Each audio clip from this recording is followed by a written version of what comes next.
Hello लोगोफोर, टेक्न'लजियाव गोदान सोलोंनो थाखाय साबस्क्राइब खालाम गामियारि सोलोंसालि चेनेलखौ लोगोसे साखाथियाव थानाय बेल आइकनखौबो थुनानै होनो दाबाव।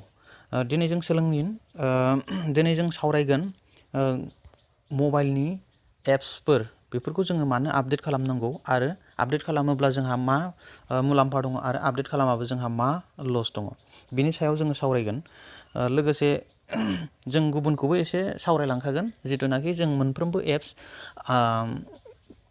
एन्ड्रइड एप्लिकेसनल' नङा, iOS डिभाइसनियानो जा लोगोसे विन्ड'सनियानो जा आरो मेक अपारेटिं सिस्टेमानो जा, दा जिखुनु मोनफ्रोमबो एप्सखौ जोङो आपडेट खालामोबा जोंहा मा फायदा दङ आरो मा जोंहा लस दङ जुदि खालामाबा, नैबेखौ जोङो दिनै जों सावरायगोन।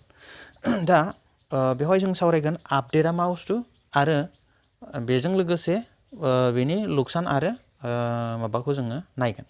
दा जोङो एन्ड्रइड हिसाबै जोङो एन्ड्रइड एप्सखौ जों जेब्लायबो गुगोल प्ले स्ट'रनिफ्राय जोङो आपडेट बा इनस्टल खालामनाया मोजां। मानोना जोंनिया एन्ड्रइड्सआ जाहैबाय मोनसे गुगोलनि सार्भिस, गुगोलजों होजानाय मोनसे सार्भिस। दा गुगोलजों होजानायखायनो ओंखायनो गुगोल प्ले स्ट'रनिफ्राय जोङो बेखौ जिथु इनस्टल खालामोबा मोजां। मानोना गुगोल प्ले स्ट'रा गावनि जिथुनाखि मोनफ्रोमबो एप्स बेफोरखौ जोङो बिसोरो माने स्केन खालामनानै भाइरास फ्रि खालामनानै बिसोरो आपल'ड खालामो। बेनिखायनो जोङो गुगोल प्ले स्ट'रनिफ्रायसो जों सब समाय एप्सफोरखौ जोङो डाउनल'ड खालामनांगौ।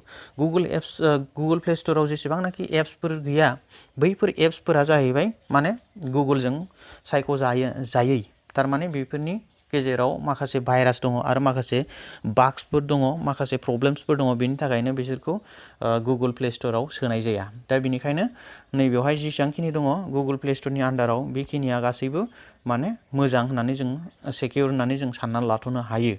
दा जोङो आपडेटआ मा बुस्थु जों बेखौ गिबियावनो जों बुजिग्रोनि। आपडेटआ जाहैबाय जोंना मोनसे, साप'ज जोंना मोनसे न'आ जोंनि एप्स हमना ला न', थारमाने बारि आरो मोनसे न' माने न' बिथा। दा बेवहाय न' थायो, बायदिसिना बिदिनो बारि बागानफोर थायो, फिथाइ सामथाइ बायदिसिना बेफोर थायो। बेजों लोगोसे दैखर माबा माबि मोनफ्रोमबो थायो, बेरा थायो। दा बेबायदि साप'ज हमना ला जोंना मा होनो सिगांनि एप्सआ माने गोजाम एप्स, बेजों लोगोसे गोजाम जोंनि बारि न' बा बिथा।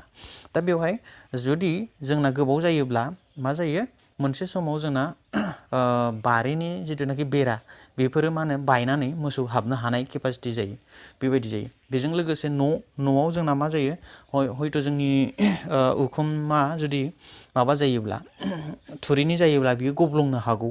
दा बेफोरखौ जोङो मेरामति खालामनानै बेखौ होथेनाय बा बेखौ होबथानायखौनो जोङो आपडेट्स होनना बुंनाय जायो। साप'ज जोंना माने बारियाव बेराया गब्लंनानै बा बायनानै मोसौ हाबोमोन, बे मोसौ हाबनायखौ बन्द' खालामनो थाखाय जोङो बेवहाय मोनसे गोदानै बेरा होदेरबाय एबा बेराखौ जोङो माने खाथेबाय। दा बेखौनो जोङो आपडेट होननानै बुंनाय जायो आरो। दा बे गुगोल एप्सनि बेलायावबो साप'ज जोंना माबा मोनसे खामानि मावाखैमोन मोजाङै, हमना ला जोङो फट' साफायनायाव जोंना केमेराया क्लियार नङा, क्लियार जायामोन। दा बे क्लियार जायैनि खारनखौ बिसोरो नागिरनानै दिरुननानै नै उमुक थमुक बेबायदि जानायनि थाखाय बियो क्लियार जायाखै। दा बेखौ जोङो मा होनो आपडेट खालामनानै बिसोरो एप्स डेभेलपार्सफ्रा बेखौ मा होनो क्लियार खालामनानै नोंथांनो आपडेट खालामना होयो। दा बेखौ आपडेटखौ जों माब्ला मोनगोन, जों जेब्ला बे एप्सफोरखौ आपडेट खालामगोन अब्लासो जोङो बेफोरखौ बाहायनो, माने आपडेट खालामनायखौ बाहायनो जों मोनगोन। दा बेनिखायनो जोङो आपडेट खालामनाया इम्परटेन्ट आरो। दा बेवहाय जोङो माबोरै खालामगोन, जों मोननैसो नायनो गुगोल एप्सआव गुगोल प्ले स्ट'राव थांनानै जोङो बे 3 डेस लाइन दङ गोजौआव लेफ्ट साइडआव। दा बेखौ जोङो क्लिक खालामनाय लोगो लोगो नैबाव माइ एप्स एन्ड गेम्स, माखासेनाव जोंनाव अलरेडि श' जायो खिन्थु खायफानाव श' जाया। बेखौ जोङो नायनो हायो नैबेयाव। जोंनाव दा आपडेट जेबो श' खालामाखै, खिन्थु जोङो बेखौ मा खालामनो हायो नैबाव प्ले स्ट'राव थांनानै बेनिफ्राय दाना आपडेट मोनबैसे दङ एप्सआ बेखौ जों नायनो थाखाय नैबेयाव थांदो। बेनिफ्राय माइ एप्स एन्ड गेम्सआव थांदो। दा नैबेयाव 7टा आपडेट्स पेन्डिं दङ, 7टा दङ। नै इनस्टलावबो दङ जोंना, इनस्टलाव माबे आपडेट दङ नैबेनो बैयाव दङ आरो इनस्टलनि गासैबो बियो। ओमफ्राय लाइब्रेरिसफ्राव जोंहा मा दङ नैबे। लाइब्रेरि हिसाबै जोङो नैबे गुगोल नट इनस्टल्ड नैबे मोनसे दङ आपडेट माने अलरेडि डाउनलड खालामखाना दोननाय दा बेवहाय जोङो नैबे गुगोल डिउ हाई क्वालिटि भिडिअ'आव जोंना आपडेट फैदों दा बेवहाय जोंहा मा गोदान आपडेट फैदों जों बेखौ नायनो हायो व्हाट्स निउ नैबेवहायनो दङ लास्ट आपडेटेड मा होनो October 7, 2019 थारमाने लास्ट आपडेट माने थांनाय नैबे 7 तारिख अक्ट'बरनि 7 तारिख 2019 मायथाइनि अक्ट'बरनि 7 तारिखआव आङो बेखौ आपडेट खालामदोंमोन दा बेनिफ्राय जोंना दा नेक्स्ट फैबावबाय मा गोदान फैदों दा नाउ एभेलेबल फर एन्ड्रइड टेब्लेट्सनो एन्ड्रइडनि जेसेबांनाखि टेब्लेट्सफोर दङ टेब्लेट्स माने जोङो जिथुनाखि एसे गिदिर गिदिर मबाइलनिख्रुइ एसे गिदिर साइजनि डिभाइसफोर दङ बेफोरखौ होनदों टेब्लेट्स दा बे टेब्लेट्सआवबो जोंना मा होनो बे गुगोल डिउआ एभेलेबल जाबाय होननानै बुंदों आरो बाग फिक्सेस बाग माने जोंना हमना ला माबा मोनसे क'डफ्रा खामानि मावाखै माबा मोनसे हयथ' कल खालामनाय समाव जोंना माबा नुहां जायोमोन जानांगौ हयथ' माब्लाबा मा होनो कानेक्टिंआ मोजां जायामोन जानो हागौ नैबेफोरखौ आरो बाग फिक्सेस एन्ड प्रडाक्ट इमप्रुभमेन्टस प्रडाक्टखौ जोंना मा होनो इमप्रुभ खालामदों थारमाने माबा मोनसे माने गोदान माने आपडेट खालामदों आरो बिसोरो हयथ' बाग फिक्सेसआ जाहैबाय हमना ला माबा मोनसे खामानि मावामोन जोंना बे क्लियारिटि जायामोन केमेराया मानसिखौ माने अनलाइन मोजां नुवामोन बेबायदि आरो दा बेफोरखौ नुवामोनबा बेफोरो दा आपडेट खालामनाय लोगो लोगो आं बै फेसिलिटिखौ दा मोजाङै सोलिसिगोन आरो नैबेखौ बेवहाय होनाय जादों दा जोंहा फायदाया बेनो जुदि आपडेट खालामबा जोङो सिगांनिख्रुइ साबसिन जोङो सार्भिसेसफोरखौ बा एप्सखौ बाहायनानै जोङो मोजांसिन मोनगोन माबाफोर जुदि केमेराया सिगां हमना ला केमेराया मोजाङै जायामोन केमेराया मोजां नुवामोन माने खोमसि नुयोमोन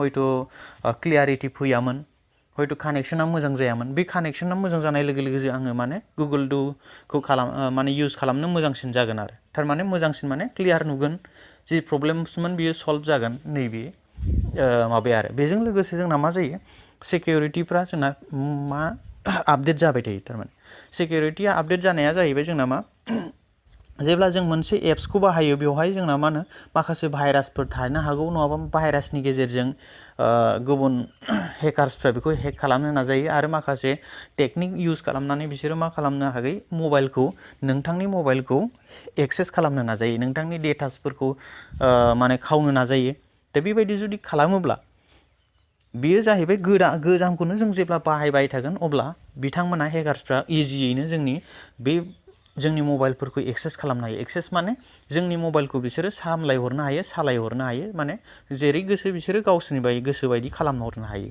दा बेनिखायनो जों बेफोरनिफ्राय बारग'नो थाखाय एप्सखौ माने सब समाय आपडेट खालामनांगौ बेजों लोगोसे एप्सल' नङा अपारेटिं सिस्टेम जिथुनाखि जोंनि नैबेयाव सिस्टेमाव थायो सिस्टेम सफ्टवेर एकदम माने जोंनि मबाइलाव जेसेबांखिनि दा एन्ड्रइड माबाया अपारेटिं सिस्टेमा सोलिबाय थादों बेखौ बियो मा होनो टटेल माबाखौ आपडेट खालामना होयो सम दा बेखौबो जोङो माने आपडेट खालामनांगोन जोङो आपडेट खालामना लानाय लोगो लोगो माने गोदान जानाय लोगो लोगो हमना ला सिगां मोसौ हाबनाय लामा दंमोन बा मानसि हाबनो हानाय लामा दंमोन बे मानसि हाबनो हानाय लामाखौ जोङो गोदानै जुदि आपडेट खालामनाय लोगो लोगो माने गोदानै बेखौ होथेनाय लोगो लोगोथ' बिथांमोना हाबनो हानाय नंला थिग बेबायदिनो माने मोनफ्रोमबो एप्सखौ आपडेट खालामनाय लोगो लोगो जोङो मा होनो सिकिउरिटियाबो एसे गोरा जायो दा बेनिखायनो जोङो बे आपडेटआ मस्ट इम्परटेन्ट आरो गोनांथि हाजासे जोङो जोंनि जिथुनाखि गुगोल पेआनो जा आरो माखासे फन पेआनो जा आरो माखासे SBIनि जेसेबांनाखि माबा आरो बेजों लोगोसे जेसेबांनाखि ट्रेनजेक्सन खालामग्रा जों बेखौथ' जोङो आपडेट फैनाय लोगो लोगो जों बेखौ माने आपडेट खालामबाय थानांगोन आरो बेखौ जोङो नोजोर होनाया मोजां जाहाथे इमेलनि गेजेरजों नोंनाव आपडेटनि इनफरमेसन फैदोंबा नोंथाङा बेखौ दा खालाम मानोना इमेलनि गेजेरजों गोबां मानसिफ्रा मा खालामो फिशिं सिस्टेम फिशिंखौनो होननांगोन बेखौ थारमाने नोंनो इमेल हरबाय इमेल हरनाय लोगो लोगो बे इमेलनि थ्रु थांनानै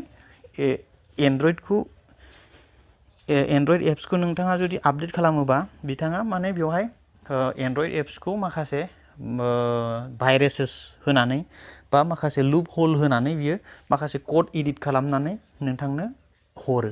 दा हरनाय लोगो लोगो नोंथाङा इनस्टल खालाम आपडेट खालामनाय लोगो लोगो इनस्टल खालामनाय लोगो लोगो मा जायो नोंथांनि फनखौ बिथाङा सामलायनो हानाय जाहैसिगोन। मानोना नोंथाङा बिथांनि एडिट खालामनाय बिथाङा एक्सेस खालामनो हानाय केपासिटि खालामनानै नोंथांनो एप्सखौ हरखाबाय। दा बेबायदि बेनिखायनो जोङो सब समाय गुगोल प्ले स्टरनिफ्राय आपडेट आरो इनस्टल खालाम। गुबुन वेबसाइटआनो जा गुबुन स्ट'रानो जा बेनिफ्राय दा खालाम। बेनिखायनो आं बेखिनिखौ बुंबाय। जानो हागौ नोंथांमोना बयबो बुजिबाय आरो बुजियाखैबा नोंथांमोना एसे गोनो गोथो जुदि जादोंब्ला कमेन्ट बक्सआव कमेन्ट खालामनो हागोन आरो सोंनो हागोन। आसा खालामो नोंथांमोना बयबो बुजिबाय। आं दिनै बेखिनिखौनो जों सावरायनानै बेखिनियावनो फोजोबबाय। गोजोन्थों।